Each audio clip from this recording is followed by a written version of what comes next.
as you enjoy one another. Maingon nga kita nagakalipay kuyog sa usa-usa. But in our life we face many struggles. Sa atong kinabuhi kita nagatubang sa daghang mga problema. We can have difficulties in our life. Naay mga kalisdanan sa atong kinabuhi. We can have temptations to Ano na do tayo? wrong things. Mga pagtintal sa pagbuhat sa mga sayop ng mga butang. And so I would like you to turn to 1 Corinthians chapter 10. O akong buot nga kamo moabli sa ng Korinto kapitulo 10. In verse 13, Sa versikulo 10 sa ng Korinto kapitulo 10 versikulo 13. Paul begins by simply saying, when you go through problems, Kung kamo magatubang sa daghang mga problema, it's common to other people. nga kini kasagaran anaa sa mga tao. No matter what you face, someone else has gone through it. Bisag unsa pa imo giatubang ang tanan mo atubang nini. And someone else has felt the pain or the grief that you feel. O dahil kila nga iyang gibati ang kasakit o ang kasub-anan niini. We have several people in our church in America who died during COVID. Daghan sa akong simbahan sa Amerika nga nangamatay panahon sa COVID. My brother died toward the end of that. Ang akong igsuon nga lalaki namatay niana sa katapusan sa COVID. He is my younger brother, but now he is in heaven. Akong manghod kada siya o karon tuwa na siya sa langit. I know the feeling of loss when a family member dies. Akong gibati nga unsa ang tao nga mawadan diha sa iyang kinabuhi. But I am not alone. Ako wa maginusaran. Others have felt the same way. Ako man gibati nga sama sa dianan. And because I realize I'm not the only one who has been hurting, O akong na realisar sa akong kinabuhi nga dili ra ay ko maoy nasakit.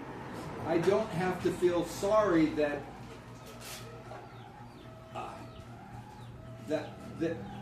no one can understand my hurt. Ako nga naay mga tao nga wa kasabot sa akong mga kasakit. Or to understand that I am going to be crushed by this pain. Nga ako pagadugmukon meaning mga kasakit. In the middle of this verse, God says, Ato ganing bersikulo Paul writes, God is faithful. nagasulti nga ang Dios matinumanon o kasaligan. In your test or trial or temptation, God is faithful. Sa imong mga pagtinta, pagsulay sa kinabuhi, taliwala nini nga ang Dios matinumanon. But how does He help me when I'm going through a very difficult time? Kung saan ba niya pagtabang kanako sa akong kalisdanan o mag-agi ako sa daghang mga kalisdanan. He tells us in this passage, Versikulo 13, nagasulti ka na. He will not allow you to be tempted beyond your ability. Kaninyo walay makaabot gabisan unsang pagpanulay nga dili maadto sa tao. Many people take this verse to mean that when I face a temptation, God expects me to handle it. O nga ubang mga tao nga nagasulti nga kung makaagi ko niini nga sila nagpaabot nga ako makakaya nini. See? So if the level of pain or suffering is here, Kung kini mauni siya ang akong kasakit, then evidently I am to work hard to have the same level. ako maningkamot nga makaabot niini nga litasin. And I've had people tell me this. Ang mga tao nga misulti ka lang mo. We're going through very difficult times. Nga ako nakaagi sa daghang mga kalisdanan. But God said He won't tempt us more than we're able. Nga ang Diyos, dili mo tintal ka nato o hatag pagsulay nga dili nato umarangan. So I guess I can handle it. O ako nga makahimo sa sa gubang ni ini. But that is not what it's teaching. Apan dili na mao ang ginatudlo. The word, and I have ability, it's able. Ako makahimo nga makakaya. Oh. Okay. But the word is where we get dynamite. Ya kini pulong nga dinamita. See? Yeah. Okay, so it's power, Gahom. but it is in the passive tense, Apan kini siya naa sa murag muagi lang. which means that it's not my power. Ya pasabot ka dili kana siya maoy akong gahom. It's God empowering me. Ang Dios maoy naghatag kadako sa gahom. Do you see how wonderful that truth is? Nakita ba nimo unsa katahom kada nga kamatuoran? The Bible never encourages you to be strong in yourself. Ang Dios wala nagdasig kanimo nga mahimo kang kusgan sa imong kaugalingon. In fact, the Bible teaches us that we are weak, Ang Biblia nagsulti kanato nga kita mahuyang. that we are fearful. Kita mahadlok.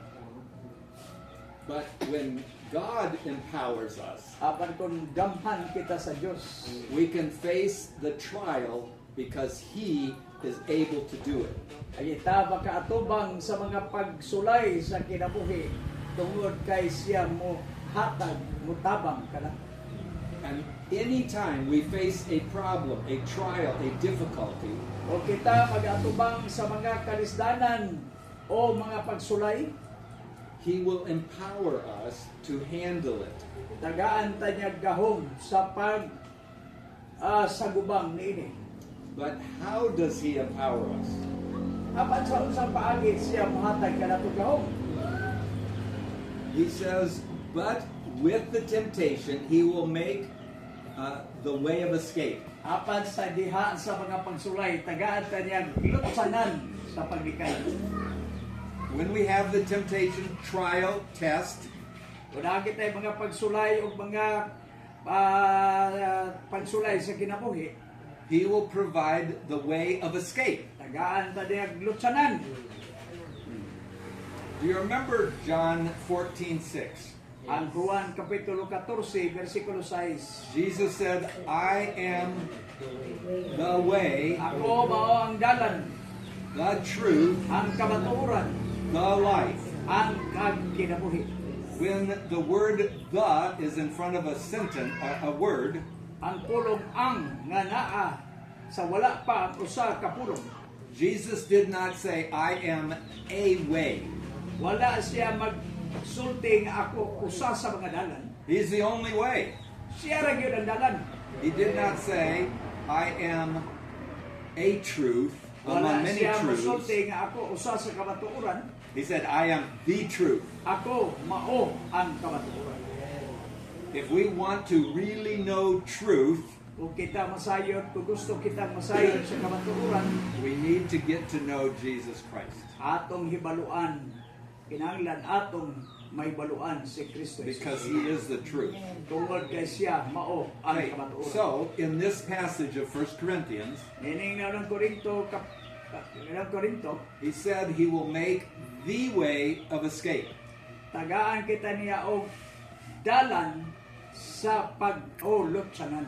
So it's not a way of escape, Dili kay usa sa mga lutsanan, which means there's only one way of escape. napasabot usa lamang ang dalan o paagi For mga everyone lutsanan. in the Philippines, Sa matag usa diri sa Pilipinas, for everyone in America, sa matag usa dito sa for Amerika, every single member of the body of Christ, there is only one way of escape. sa matag membro sa lawas ni Kristo, naray usa ka lutsanan. What can that be? Sa unsang paagi kini, See, it's a response of faith. mao kini siya ang tubag sa pagtuo. In my trial, Sa akong mga pagtunsulay, God makes available His power if I'm willing to trust Him. ang gahom sa Dios anaa available para sa atong mga pagsulay sa kinabuhi. I prayed that my brother would not die, Ako nag-ampog ang akong igsuon dili mamatay. and it hurt me deeply as I watched him die. Og ako nasakitan kaayo nga naglantaw kaniya nga namatay. How do I handle that? Giyon sa badako na siya pag sa gubang sa pagatubang niini. God empowers me, Ang Dios naghatag and kanako gahom. I'm simply needed to just trust Him with it. O nga kinahanglan lamang ako nga mosalig kaniya. And the way of escape is Ang not, dalan is sa not, rutsanan, is not to run necessarily, dili kay mudagan. because He says that you may be able to endure it. Nga ikaw makahimo sa paglahutay niini. To endure it is to remain under it. Sa pagsagubang o paglahutay niini gapasabot naa ka diha sa ilang niini. Let's say you have an employer that does not like you, Naa kay amo nga dili ganahan nimo. but he likes your work, Apan ganahan siya sa imong trabaho. but he makes it very difficult for you. Hatagan ka diya kalisdanan alang kanimo. See, the way of escape is not to quit the job. Ang usa ka lutsanan dili kay paghunong sa trabaho. The way of escape is to trust God even though it's there. Ngay kita mo salig sa Dios bisan tuod na ana diha. And in trusting God, He gives me the power to endure it. Sa pagsalig sa atong Dios tagaan kanya gahom sa pagsukol o pagsagubang niini. See, to remain right there, waiting on Him to work. Naa din nga magbulat kaniya nga ikaw tabangan niya nga magtrabaho diha sa imong kinabuhi. There is no one who does not face problems. Walay usa ka tawo nga dili nagaatubang sa mga pagsulay. Sometimes husband and wife relationship not very good. Ang asawa o bana nga relasyon usay dili maayo. What does the wife or husband do? Unsa may buhaton sa bana o asawa? Just quit, I'm leaving. Kasi ako maundang na og muhawa ko. No, that's not the answer. Dili na may tubag. The answer is to be honest with what you are facing Ang maayo niini nga kita matinud-anon ug musulti yung tinuod. and ask God for His strength Ang tagahatag pangayo ta sa Dios sa iyang kusog. so that you can stay there and watch God work. O ikaw makahimo nga naa diha nga dili mulayas o mahimo nga mo trabaho diha sa inyong kabinyoan. And we can trust God. Makasalig kita sa Dios. Why? Nga no? Because God is faithful. Tungod ka ang Dios matinumanon See, kasalig. what God says, He will do. Unsa gisulti sa Ginoo, iyang ginatubag kini. And we simply must believe Him in our struggles. O kaya kita kinahanglan lamang nga motuo kaniya taliwala sa atong mga kalisdanan. The third time is in 2 Corinthians chapter 1. O kaya kapulon ini naa sa ikaduhang Korinto kapitulo 1. So God is faithful when we are starting our Christian walk. Ang Diyos kasaligan bisan pa sa atong pagsugod sa atong Kristohanong paglakaw. God is faithful when we are struggling with problems. Ang Diyos kasaligan kung kita nagkalisdanan sa atong mga sa atong mga kalisdanan. And the last time that it's mentioned, I want to share how God is faithful to know what we should do next. Og ang Dios matinumanon kung unsay atong paghinumoon sa sunod. We call it trying to figure out God's will. Og ato kining ihuna-huna og atong lantawon unsa ang gahom wealth, We have to figure out God's God's will, ang sa kabubuton sa Dios. We do not know the future. Wa matakasayod sa atong unahan. Now, I have to confess that today is the first day I only brought one sermon with me. Ako isulti ninyo nga ako nagdala ra usa ka wali. Usa ka wali. Para ninyo. My other sermon outlines are in my room Ako usa ka in the iwalihay hotel. na dito sa hotel. And so he says, we're going to go to another church. Og ingon ko nga adto na punta sa pikasibahan. And I just gave 2 sermons. Og ako nakahatag ng duha ka kana sermon o kanang outline. Inyong bali ba? And I don't have another one. Wala lang ko ilain. So I'm praying, Lord, what shall I do? Og ako nag-ampo, unsa may buhaton nako Ginoo? I just tell June, no, I don't want to go. Ako nag-ingnan si June nga di ko gusto malakaw. Di ko wato. So I'm praying, and God gave me this sermon I have done in the past. Og ang Dios naghatag kanako diini nga sermon nga akong nakatunan sa milabay. And it's a very basic, easy sermon. Og kasayon kaayo kini nga wali o outline. But I think God has it for you. Og ako naguna-una nga kini kitagana para nimo. What do we do tomorrow? Unsa may atong buhaton ugma? We can make our plans. Magbuhat ng mga plano. Paul did that. Og ang si Apostol Pablo naghimo nini. He made plans to go from Jerusalem over to Macedonia. Nay plano si Apostol Pablo sa una gikan sa Jerusalem padulong sa Macedonia to Thessalonica, ngadto sa Thessalonica and then go down to Corinth. og moadto na dayon sa Corinto. That was his plan. Mao nay plano niya. But then he went to Corinth first, Apan niadto siya sa Corinto una. and the church is upset. Ang iglesia nahimong nangasuko. Thessalonica did not like the change in plans. Ang Thessalonica dili buot nga usbon ang plano. See, you said you were going to come here first. Ikaw nagsulti nga moanhi ka diri una. See, how do we make our plans for the future? Unsaon man nato pagbuhat sa ato mga plano alang sa ugma. It's not wrong to make plans, Dili sayo ka magbuhat og plano. but I want you to see the process all went through. Og ako ipakita kaninyo ang proseso unsa ang gibuhat ni Apostol Pablo. I have, was he vacillating? Vacillating? Was he going back and forth in his plans? O siya nagbalik-balik sa iyang mga plano. So he says, do I make my plans according to the flesh, saying yes, yes, no, no? Ako ba kining sumala sa unod, gamingon ko, dili, dili, oo. This is in verse 18. Versikulo 18.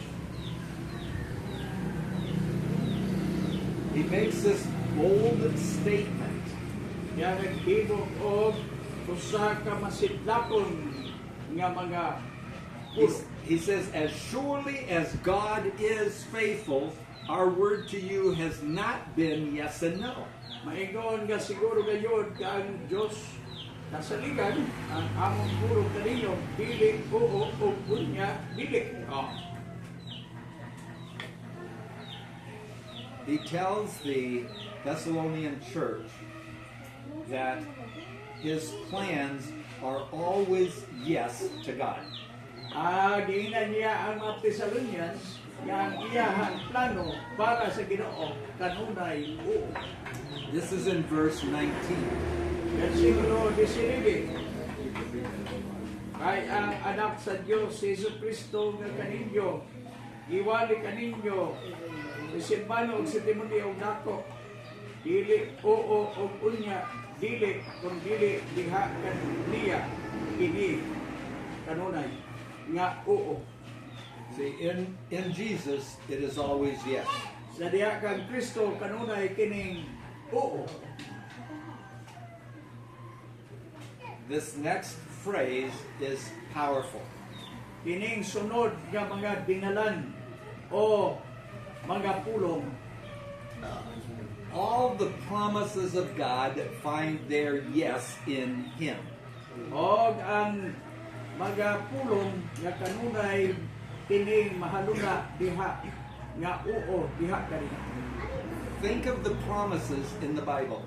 Og hunaw-na ang mga saad sa Dios. He will never leave you or forsake you. Nga dili siya mobiya ni mapasagad kanimo. You can share your problems with Him and He will give you peace. Og ang imo ipaambit kaniya ang imong problema og kanunay siya mohatag kanimo kalinaw. He is at work in you both to will and to work of His good pleasure. Og kay siya mohimo niini diha kanimo alang sa iyang kalipay. And if we are willing to change our plans O kita musugot nga atong usbon ang atong mga plano to His plan, ngadto sa pagkumporme sa iyang plano, we will experience His blessing. magkita magapaabot sa iyang panalangin. Now, blessing does not mean no problem. Ingon tagani kinaay panalangin, dili mo iba sabot na wala na problema. See, Paul went to Philippi, and what happened there? Si Pablo ni adto sa Pilipos, kung sa may nahitabo dito, He saw people saved, daghang mga tao nangaluwas. but he was also beaten with rods and thrown in jail. Apan kini siya gibunalan o gibutang siya sa bilangguan. But what happened in jail? Apan unsa may nahitabo dito sa prisuan? Because God is faithful, this was a yes. Tungod kay Dios matinumanon, kini siya oo. He saw people saved. Daghan siya nakita ng mga tao nga naluwas. The Philippian jailer and his family Ang usa ka tigbantay sa bilangguan, but all the other prisoners. apan usab ang mga tigbantay o ang mga nabilanggo Remember the earthquake that came, nangaluwas ay manginumdumi ang linog piabot. and all the doors were broken open, and the shackles were broken off of their hands. O kini nga tangtang ang mga kandado. And the jailer was ready to kill himself. O ang katong tigbantay kanila sa bilangguan, And Paul- andam na nga mopatay siyang kagalingon. Paul, yet do not kill yourself. Ang ingon si Pablo, ayaw patya ang imong kagalingon. We are all here. Kaming tanan ani ara. I believe that church had a beginning with ex-prisoners. Ang kining iglesia sa Pilipos nagsugod sa tanan nga naas bilangguan.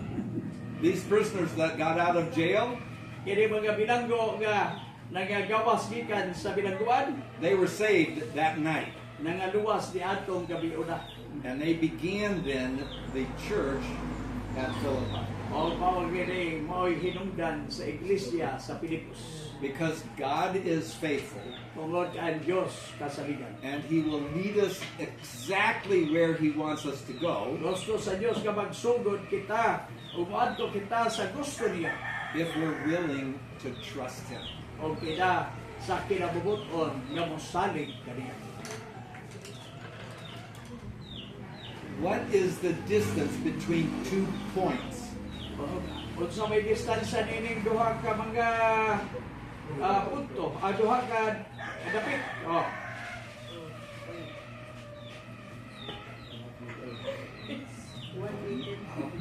Math problem. Okay. Mathematics eh. Oh. 1 feet. The distance between 2 points, the shortest distance is Ang pinakaubos nga distansya nining duha ka points, a straight line.